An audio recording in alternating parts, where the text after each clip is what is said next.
Welcome back to Storytime. It's me, Flyleaf the Book Fairy, your friendly neighborhood storybook fairy. How are you doing today?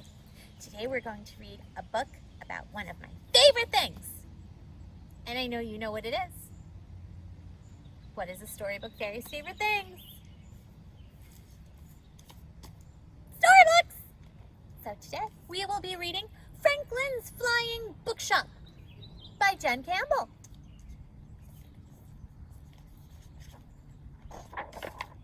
Franklin's Flying Bookshop by Jen Campbell, illustrated by Katie Harnett.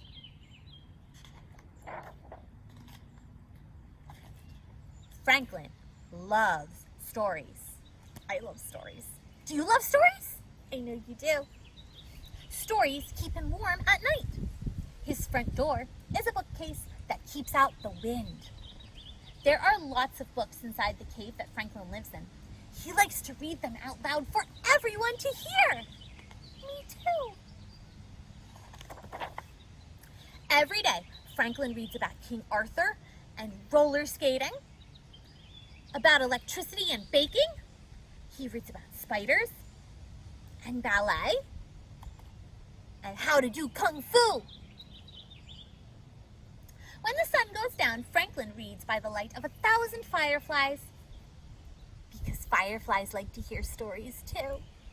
But if it's a warm night, he spreads his wings and flies into the sky to read by the light of the moon. Have you ever read by moonlight? There is a village near Franklin's cave. Sometimes Franklin goes there, but it is always quiet and it is always empty. And he can never find anyone to read stories to. That's a little disappointing. So Franklin goes home and reads about gymnastics and helps the bats in his cave set up a trapeze. Then he yawns very loudly and stretches his tail and climbs into bed with a cup of chamomile tea. He sleeps tucked up under hundreds of comics and dreams about Vikings sailing over the sea. One day by the stream, Franklin sees a man. "Oh, what are you?" cries the man, quaking in his boots. "I'm Franklin," says Franklin, and he holds out his hand. "I'm a dragon who loves books, and I live in a cave." But the man drops his fishing rod and runs away. So Franklin goes home and reads about music and helps the mice in his cave start up a band. The next day by the farm, Franklin sees a lady. What are you?" cries the lady, shivering on the spot. "I'm Franklin," says Franklin, and he holds out his hand. "I'm a dragon and a band manager, and I like ballet."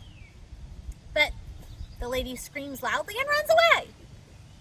So Franklin flies home and reads about space and helps the fireflies make patterns like stars in the sky. Next day in the woods, Franklin sees a young girl. She has bright red hair, the same color as the leaves, and she's reading a book under a tree.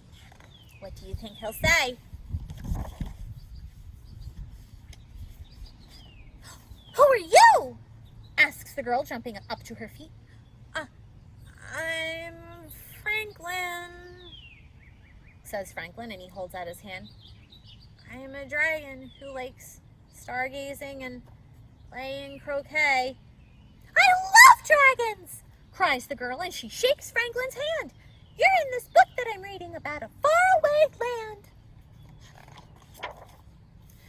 Luna tells Franklin she's read about remote secret islands, about treasure hunts and pirates, about fruit bats and acrobats, and how to be a spy. Franklin tells Luna he's read about sword fighters and fire eaters, about circuses and ant eaters, and about flower arranging and carol singing and making apple pie. Luna and Franklin feel like they are made out of stories. Stories with exciting beginnings, thrilling middles, and very happy ends. Stories about new people and strange places and about making friends. They want to share their favorite books with as many people as they can, so they sit down together and come up with a plan. They hoist bookshelves up high with the help of the mice and tie ropes around and around to make sure they fit tight. They move a sofa, some cake pans, tie comics on with string.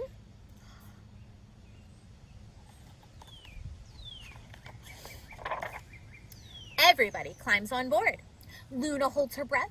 The mice hold each other. The fireflies gasp and the bats cross their toes. Can you cross your toes? Franklin bends down low and runs as fast as he can. He sprints down the hill and spreads out his wings and takes off into the sunset with the help of the wind. Franklin lands his flying bookshop in the middle of the village. "It's that dragon!" cries the fisherman. "What a monster!" another cries. "His name is Franklin!" shouts Luna, a fierce look in her eyes. "We built this bookshop together from the books in his cave. Franklin's kind and he's clever and he is my friend." There was a small silence. Franklin shuffles his feet in the quiet street. "It's nice to meet you," he says as he waves at the crowd who have stopped in their tracks and are listening now. "We have lots of stories that we'd love to share. Please come say hello and pull up a chair."